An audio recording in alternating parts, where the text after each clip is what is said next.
Bienvenidos al noveno vídeo del seminario Esto no es un curso de PowerPoint y tu clase no es una charla TED. En este vamos a tratar sobre la clausura de las clases, el cierre. It proves we can't ever really know what's going on. But even though you can't figure anything out, you will be responsible for it on the midterm. These stories are modern oral folklore. They are the unself-conscious reflection of the fears of urban society. That's lunch.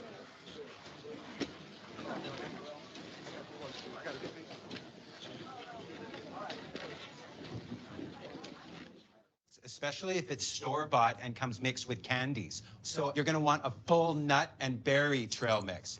Oh, moms, that's our time for today. But remember, kids need 3 healthy meals a day every day. Parents do not get a day off. Bien, la última no es una clase universitaria, ¿de acuerdo? Pero quería tener una ilustración de una clase en la que el profesor termina porque le pita una alarma. Puede ser un reloj digital o puede ser tu móvil. La cuestión es que las más de las veces, o la mayoría de las veces, nuestras clases terminan porque el tiempo se agota y eso es una mala praxis, ¿de acuerdo? Lo que no puede ser es que la clase termine y porque el tiempo se agotó y nuestros estudiantes se salven por la campana. Lo que hay que hacer es dar un cierre adecuado.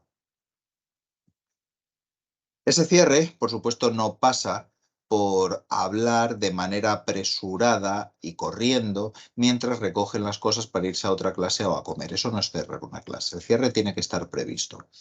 Y deberéis tener en cuenta lo siguiente. 5 o 10 minutos antes de que dé la hora de fin de la clase, el alumnado ya está pensando en irse a comer, a otra clase, a su casa, con lo cual esos 5 o 10 minutos antes deberías empezar a dejar los contenidos y pasar al cierre. Si es una clase de 2 horas, pues probablemente sería buena idea que fuera 10 minutos antes de que termine. Si es una clase de 1 hora, 5 minutos antes de que termine la clase, deberías empezar a cerrar el grifo de los contenidos y pasar al cierre. El cierre tiene que ser pausado. Recuerda, el inicio de la clase es el momento en que más atención pueden prestarte tus estudiantes y a partir de ahí la cosa decae. Salvo que hagas pausas, que se recupera un poco, pero no llega a estar a ese nivel. Así que mientras que en la apertura sí puedes ir a lo grande y empezar de manera potente y quizás hablar de una manera mucho más rápida o algo más rápida de la que vas a utilizar en el resto de la clase, el cierre tiene que ser pausado, no puede ser un terremoto, ya están con cierto agotamiento y lo que tienes que hacer es ir piano piano para no confundir a la gente. Puesto que están cansados y cansadas, lo que tienes que hacer es simplificar, ir al grano y aportar concreción. Dar ejemplos, aplicaciones que ilustren lo que les has estado enseñando.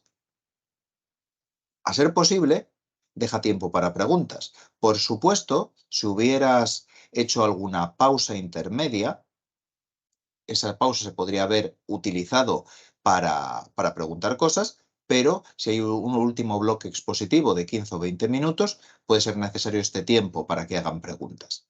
Otra cuestión importante, que esto lo mencioné con el rapport, con la creación de sintonía. Sí, cuando te tienes que ir, porque tienes que dejar la clase libre, el aula libre para la siguiente persona. Hay gente que sigue teniendo que hacerte preguntas o que sigue hablando contigo, por supuesto, tienes que atender a esas personas. En el caso de que tengas que ir a otra clase, tengas que ir a comer o tengas alguna otra cuestión, lo que puedes hacer es pedirles que te acompañen mientras te desplazas y seguís hablando, o puedes emplazar a esas personas a una tutoría o a que te escriban un correo electrónico, ¿vale? Pero deberías atenderles a priori. Cosas que debería tener en consideración un cierre. Deberías resumir y sintetizar la clase. Recordad, el vídeo anterior no, el previo, el de la apertura, en el que hablamos de la estructura, abrís con el contexto. En los esquemas tradicionales lo que se dice es diles lo que les vas a contar, cuéntaselo y diles lo que les has contado. En el cierre tienes que sintetizar y ofrecer unas conclusiones. Por supuesto, el cierre no consiste en que cuentes lo que contaste en clase muy rápidamente. Es que pases por esas ideas de una manera simplificada, resumida, concreta, pero le sirva como conclusión. Idealmente, sería un buen momento para hablar de fuentes adicionales para que consulten en su trabajo autónomo. Recuerda que cuando hablamos de la clase magistral mencionamos posibles actividades entre dos clases expositivas. Entonces, este es un buen momento para quizás recomendar que lean un capítulo de libro, que vean un documental, una porción de una película, lean un artículo académico, etc. Por supuesto, recuerda que una cosa que comenté es que deberías facilitar el acceso a los materiales que son difíciles de localizar. Si tuvieras un repositorio, un Perusal, un Milanote o estuviera en el campus virtual el material que les vas a ofrecer, sería tan sencillo como decirles en el campus virtual tenéis los materiales adicionales para la clase de hoy. Es un buen momento para hablar de futuras prácticas o seminarios donde se van a seguir trabajando de otro modo los contenidos que habéis trabajado en esta clase, así como para recordar tareas o trabajos entregables que estén relacionados con la misma.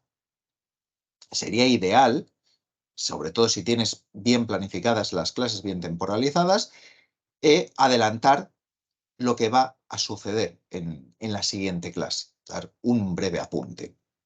Y del mismo modo que en los preliminares, lo que va antes de la apertura, sería ideal que sonrieras, mirases a los alumnos, les dieses la bienvenida, los saludaras, sería fantástico que cerraras la clase dándoles las gracias por venir, dándoles las gracias por participar y recordándoles cómo te pueden contactar por correo electrónico o en tu despacho en tutorías. Bien, este vídeo, como puedes ver, es brevísimo. El cierre no debería llevar más que unos pocos minutos, pero tiene que estar por eso muy bien planificado. Y de nuevo tienes aquí alguna bibliografía interesante. Los libros que ya mencioné varias veces, Giving a Lecture, Charting Your Course, The Art of Lecturing. Tenéis en los dos primeros los capítulos que ya mencioné varias veces, los que te describen cómo estructurar y impartir una clase. En The Art of Lecturing tenéis un capítulo específico al final de la clase, at the end of the lecture, y en el libro de Carl Reynolds, The Next Presenter, tenéis el capítulo correspondiente al cierre, que, como está orientado a presentaciones más generales, dice que cierres de una manera potente. En mi opinión, eso es muy interesante, pero en una clase quizás haya que moderar un poquito la intensidad y el cierre lo que debería ser es, sobre todo, un cierre pausado.